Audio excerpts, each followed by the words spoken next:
Well, meanwhile, former Federal Reserve Chairman Ben Bernanke making headlines this week surrounding the release of his new book, The Courage to Act, detailing his perspective on the financial crisis. He took aim at Congress in the book, blaming lawmakers for hurting the economy, especially the 2013 shutdown. He writes, and I quote, "I also felt frustrated that fiscal policymakers, far from helping the economy, appear to be actively working to hinder it." John Hilsenrath, is there some truth to that? Oh, absolutely. Yeah, I agree. The ideal fiscal policy in this expansion was to keep fiscal policy easy, to keep taxes low or keep spending early in the expansion and put in place some kind of long-term plan to deal with the deficit over 10, 20, 30 years. And that's what Bernanke was basically begging Congress to do every time he went up there.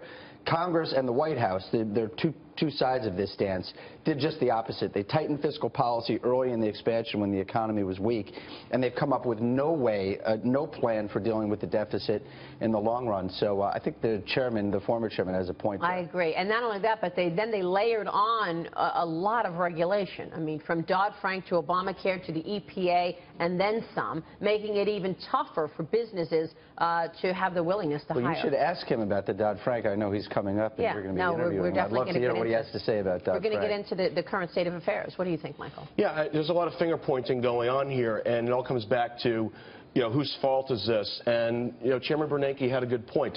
They talked over and over again in their statements, fiscal restrictions are what's keeping monetary policy easy.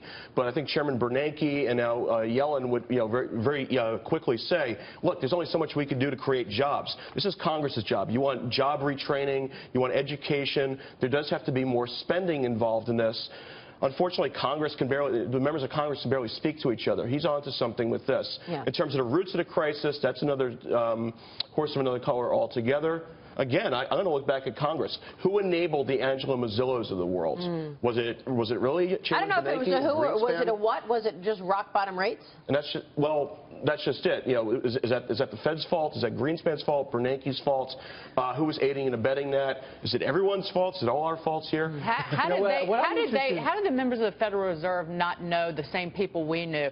People who were basically buying multiple properties with no money down, with basically no credit score and no job and no income.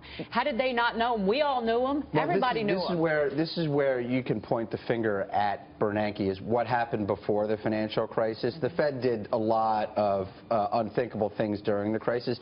The question is, why didn't they see this coming? There was a doctrine, they were very doctrinaire, that the Fed can't do anything about bubbles, and it's hard to even spot a bubble when you have one.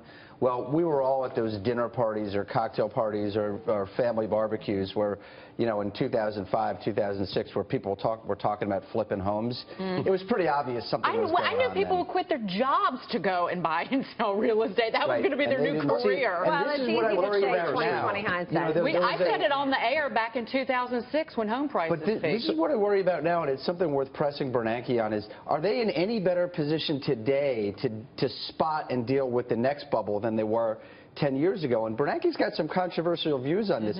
He says that the Fed's low interest rates weren't the cause of the bubble in the 2004-2006 period. He said it had to do with other things. I think he deserves to be pressed.